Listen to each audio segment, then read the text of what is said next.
tenemos al exsecretario de Seguridad Pública Federal acusado de narcotráfico. O sea, lo están acusando de narcotráfico, de conspiración para traficar drogas, además de haber recibido sobornos del cártel de Sinaloa. Entonces, si el secretario de Seguridad Pública, que era el que dictaba las directrices, el que daba las directrices de cuál era la ruta de esa llamada guerra contra las drogas, que cuando se reunía el Gabinete de Seguridad Nacional, él incluso tenía más poder en la mesa de reunión que el propio secretario de Defensa Nacional o que el de la Marina, pues evidentemente fue una guerra falsa.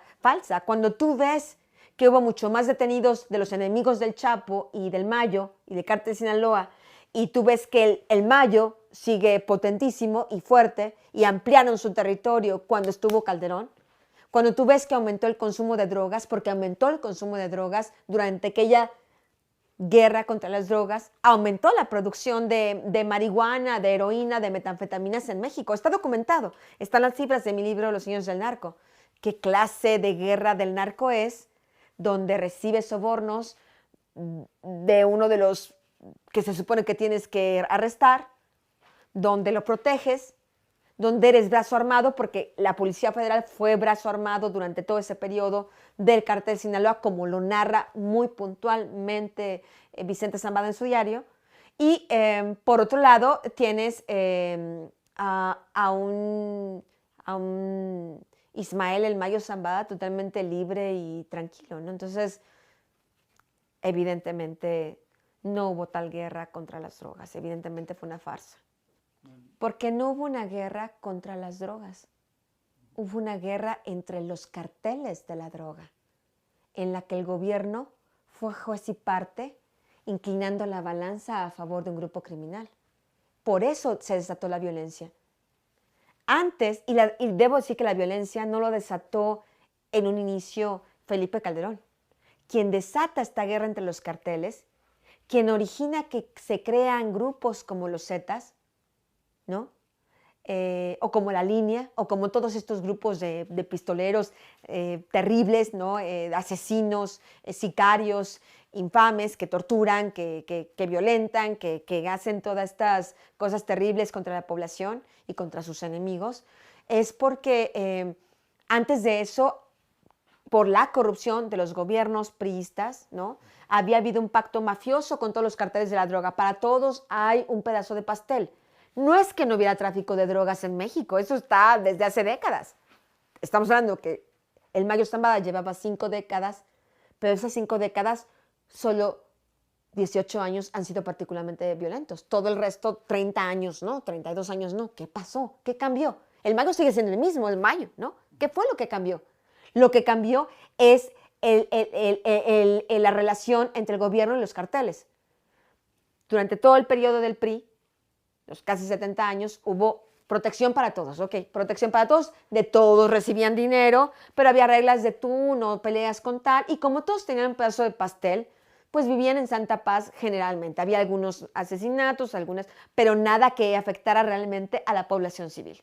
Después llega Vicente Fox y es el que decide, con el operativo México Seguro, comenzar a invadir Tijuana y comenzar a invadir Tamaulipas, porque quería liberar a la pobre población del yugo de los carteles. No, porque quería quitarles la plaza para dárselas al cártel de Sinaloa.